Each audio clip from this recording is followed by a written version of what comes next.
قرآن مجید نے ارشاد فرمایا الا بذکراللہ تطمئن القلوب، فرمایا خبردار ہو جاؤ، اللہ کے ذکر میں ہی دلوں کا اطمینان ہے، اللہ کے ذکر میں دلوں کا چین ہے۔ لوگ بہت سارا مال، بہت ساری دولت، بہت ساری عقل اور بہت سارا شعور ہونے کے باوجود بے سکون ہیں۔ جس چیز نے زمانے کو تکلیف میں مبتلا کر دیا ہے اور جو چیز ڈھونڈنے سے نہیں ملتی وہ اطمینان ہے، وہ قرار ہے۔ لوگ بھیک مانگتے ہیں، منت کرتے ہیں، دہائی دیتے ہیں کہ کہیں سے سکون کی دولت مل جائے، لیکن وہ میسر نہیں آ رہی۔ بڑے بڑے لوگ ہیں، اور میں عرض کر چکا ہوں کہ مالدار بھی ہیں اور عقل مند بھی ہیں، باشعور ہیں، پڑھے لکھے ہیں، پر قلبی سکون، راحت، اطمینان، چین انہیں میسر نہیں آ رہا۔ راتیں جاگ کر گزر جاتی ہیں، دن آزمائش میں بیت جاتا ہے۔ وہ کبھی اس کے لیے ٹھنڈے علاقوں کا سفر کرتے ہیں، کبھی دوستوں کی مجلسوں میں جا کر کے بیٹھتے ہیں، کبھی گھر سے دور اکیلے میں تنہائی میں وقت گزارنے کی کوشش کرتے ہیں، لیکن دولت سکون ناپید ہوتی ہے، میسر نہیں آتی۔ عرش کا رب فرماتا ہے کیوں تو بھٹکتا پھرتا ہے، کیوں دائیں بائیں جاتا ہے، چپ کر کے مسجد آ جا اور لوگوں سے بچ کے تنہائی میں میرا ذکر کر۔ اللہ ملے گا کیا؟ فرمایا اعلیٰ بذکر اللہ تطمئن القلوب، میں تیرے بے چین دل کو چین عطا کر دوں گا۔ وہ تیرا تڑپتا اور پھڑکتا ہوا مزاج، اسے میں سکون کی دولت دوں گا۔ یہ تجھے کہیں اور نہیں ملے گا، یہ میری یاد میں ملے گا۔ یہ چین، قرار، سکون تجھے یہیں میسر آئے گا۔ اطمینان قلبی زندگی کا حسن ہے بھائی، دولت سکون اصل ہے۔ بڑے ٹھنڈے کمرے میں کچھ لوگوں کو نیند نہیں آتی، اور داتا صاحب رحمۃ اللہ علیہ آپ جائیں تو دونوں سڑکوں کے بیچ جو فٹ پاتھ ہے نا، اس پہ بھی کچھ لوگ سوئے ہوتے ہیں۔ ادھر سے بھی گاڑیاں گزرتی ہیں، ادھر سے بھی گاڑیاں گزرتی ہیں، لیکن بس نیند ہے نا، اللہ کا فضل ہے، اس نے دے دی ہے، آنے والوں کو آ گئی ہے۔ اطمینان قلبی، میرا معاشرہ بے سکون ہے، بے قرار ہے۔ مجھے کچھ لوگ کہتے ہیں جی میں آج کل بڑا بور ہو رہا ہوں، تو میں کہتا ہوں یار ہمیں تو ٹائم ہی نہیں ملا آج تک بور ہونے کا، نہیں وقت ہی نہیں اتنا میسر آیا، کون سا ٹائم نکالے جس میں بندہ بور ہو؟ وہ تو ہے کہ انسان کچھ فارغ ہو، کہیں اس کے پاس گنجائش ہو تو بور بھی ہو لے۔ کیسے بور ہو لیتے ہو؟ یہ کیا ہوتا ہے بور ہونا؟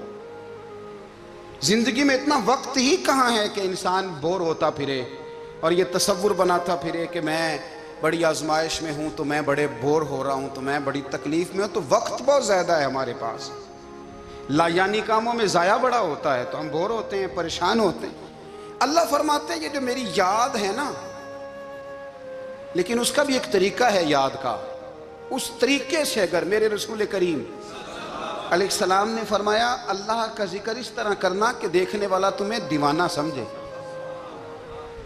لوگ سمجھیں کہ کوئی مجنون ہے، کوئی جنونی ہے، کوئی پاگل ہے۔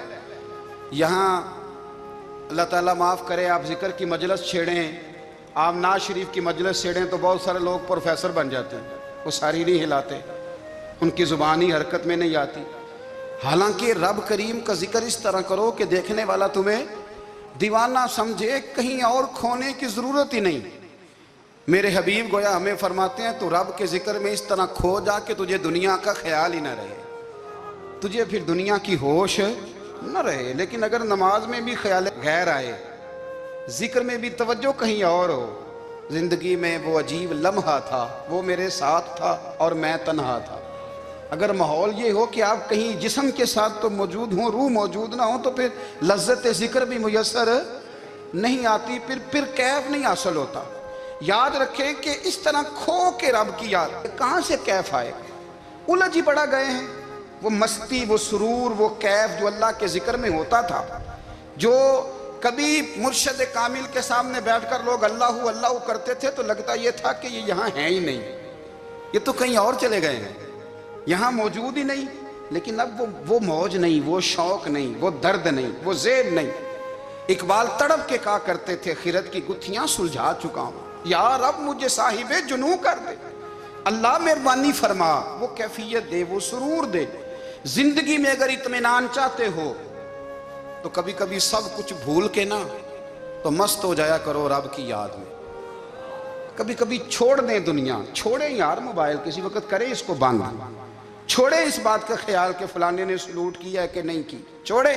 حضرت باجزید بستامی رحمت اللہ تعالیٰ علیہ فرماتے ہیں میں نے اعتکاف کبھی اپنی مسجد میں نہیں کیا، اس لیے کہ سارے ہی ہاتھ چومنے والے، سارے ہی پیار کرنے والے۔ فرماتے میں جب اعتکاف کرتا تھا تو میں بستان سے دور نکل جاتا تھا جہاں کوئی مجھے جاننے والا نہ ہو۔ اٹھ بلیا چل اوتھے وسیے جتھے وس دینی سارے یننے، نہ کوئی ساڈی ذات پچھانے تے نہ کوئی سانو مننے، چل ادھر چلیں۔ اٹھ بلیا چل اوتھے وسیے جتھے وس دینی سارے ہی اننے، نہ کوئی ساڈی ذات پچھانے تے نہ کوئی سانو۔ اتنا شوق ہے سلوٹ کرانے کا، اتنا شوق ہے تعارف کرانے کا، اتنا شوق ہے اپنا بتانے کا، تو یہ چیز غلبہ کر جاتی ہے، پھر نام رہ جاتا ہے، روح نہیں رہتی، پھر وجود رہ جاتا ہے، پھر باطن کی کیفیت نہیں رہتی۔ خدا را اپنے آپ کو بے چین نہ کرو، بے قرار نہ کرو، بے سکون نہ کرو، رب کی یاد میں آ جاؤ، درود و سلام میں آ جاؤ، نعت کے حسن میں آؤ، تلاوت کی دنیا میں آؤ، سجدوں کے نور میں آؤ۔ آؤ کبھی کھول کے دل مسجد کی صفائیاں کریں، آؤ نہ کبھی کوئی بوڑھا دادی نانی دادا ان کے پاس بیٹھ کے پیر دبا کے اللہ کو راضی کریں۔ یہ کیف والی جگہ ہیں، یہ سرور والی جگہ۔ اتنی بے چین ہماری زندگی ہے، بے قرار ہے، تڑپتے ہوئے لوگ، لڑتے ہوئے لوگ، ایسے لگتا ہے اب یہ ایک دوسرے کا گریبان تھام لیں گے، بے قرار بے چین۔ کسی کو انتظار کا کہا جانا کہ 10-20 منٹ کسی کا انتظار کرو تو بعض لوگ مجھے ایسے لگتا ہے جیسے ان کا کلیجہ پھٹ جائے گا، ڈاکٹر کے انتظار میں بیٹھے ہیں تو بڑے پریشان ہیں۔ کسی کو ملنے گئے ہیں کو آدھا گھنٹہ بیٹھنا پڑ گیا تو بڑی دقت میں ہیں۔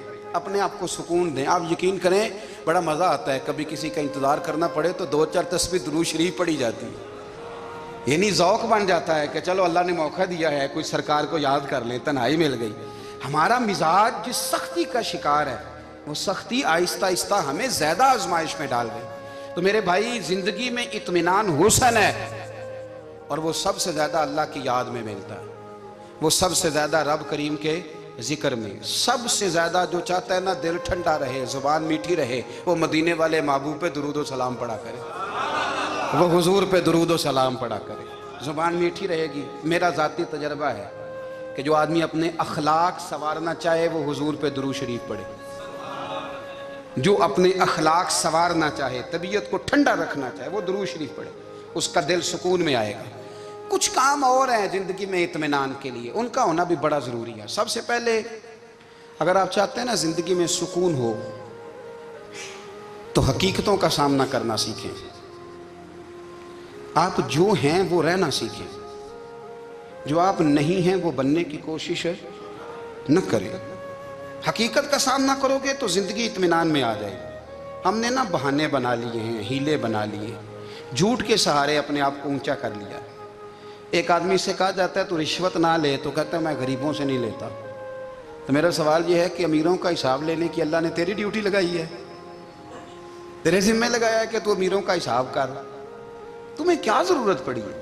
ہم نا بہانہ کرتے ہیں، رشوت لینے والے کا الگ بہانہ ہے اور سفارش والے کا الگ بہانہ ہے۔ حقیقت کا سامنا کریں، حقیقت کا۔ جو میرے ذمہ داریاں ہیں وہ میں نے پوری کرنی، جو آپ کی ذمہ داریاں ہیں وہ آپ جان نہ چھڑائیں، حقیقت پسند بنے۔ میرے رسول کریم، پھر پڑھیے درود شریف صلی اللہ تعالی علیہ وسلم۔ حضور صلی اللہ علیہ وسلم نے فرمایا کہ میری بیٹی سیدہ فاطمہ الزہرا رضی اللہ تعالی عنہا صرف جنتی نہیں، جنتی عورتوں کی سردار ہے۔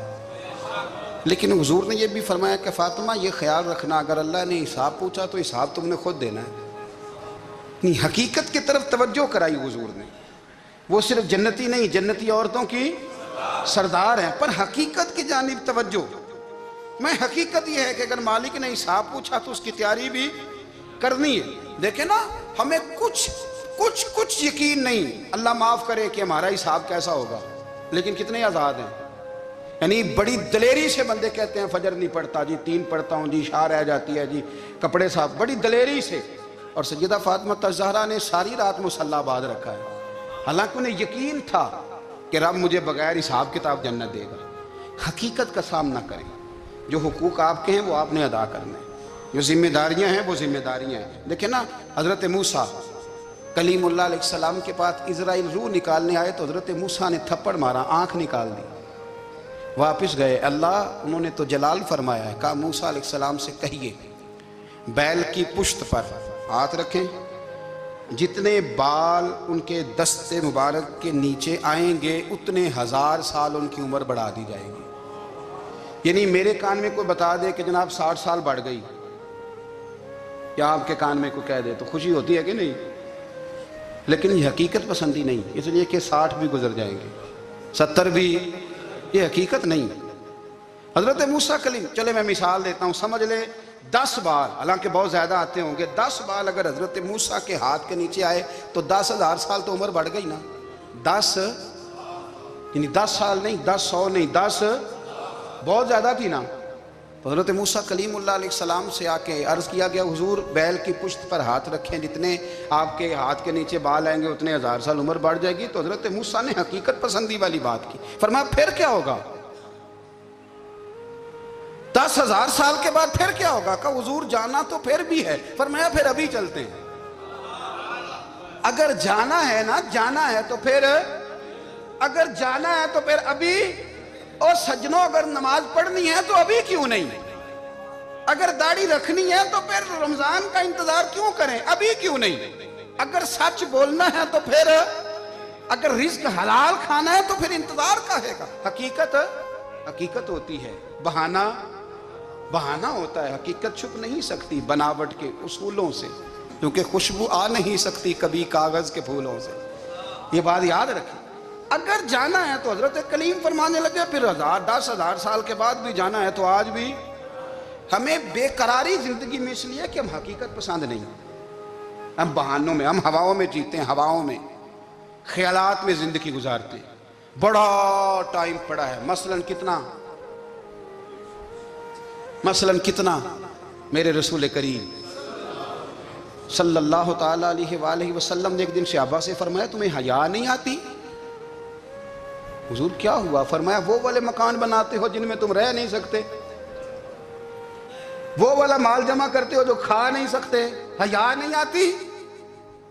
عرض کی حضور حکم کریں. تو محبوب فرمانے لگے جوتے کا ایک تسمہ بند کرتا ہوں تو سوچتا ہوں دوسرا بند کرنے سے پہلے موت آ جائے گی. ایک سانس اندر جاتی ہے تو دوسرا آنے سے پہلے میں یاد کرتا ہوں کہ مجھے دنیا سے جانا ہے. تمہیں حیا نہیں آتی؟ وہ مکان بناتے ہو جن میں رہ ہی نہیں سکتے، وہ مال جمع کرتے ہو جو کھا.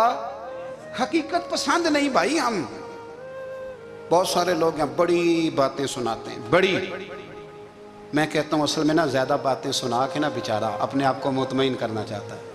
اصل بات یہ ہے کہ اندر سے نا ہلا ہوا ہے، کچھ بھی نہیں، بڑا زیادہ ہنستا ہے اور مجھے لگتا ہے کہ کوئی گہرا زخم چھپا رہا ہے.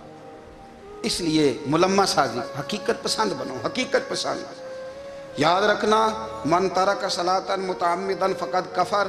میرے رسول نے حقیقت بیان کی، فرمایا جس نے ایک نماز بھی جان بوجھ کے چھوڑی اس نے رب کے رب ہونے کا انکار کیا، اس نے کفران نعمت کیا. یہ حقیقت ہے، کوئی کلیریفیکیشن نہیں، کوئی وضاحت نہیں. جو نماز نہیں پڑھتا جھوٹ بولتا ہے، غلط بیانی کرتا ہے. جو شخص رزق حرام کما کے کہتا ہے کہ اس کے بغیر گزارا نہیں چلتا، وہ جھوٹ بولتا ہے. اس لیے کہ رب فرماتا ہے جب تجھے پیدا کیا ہے تو تیرا رزق میرے ذمہ ہے. اللہ فرماتا ہے کہ لا یکلف اللہ نفسا الا وسعها، میں کسی پر وہ بوجھ نہیں ڈالتا جو اٹھا نہ سکے. نماز فرض کیا اس کا مطلب ہے ہم پڑھنے کے قابل ہیں. اس نے ہمارے ذمہ داریاں لگائی ہیں تو مطلب یہ ہے کہ ہم ذمہ داریاں ادا کرنے کے قابل ہیں. ورنہ وہ کہتا ہے میں وہ بوجھ ڈالتا ہی نہیں جو تجھ سے اٹھایا نہ جائے. اگر چاہتے ہو کہ زندگی میں اطمینان ملے تو خدا را حقیقت پسندوں والی زندگی گزارو.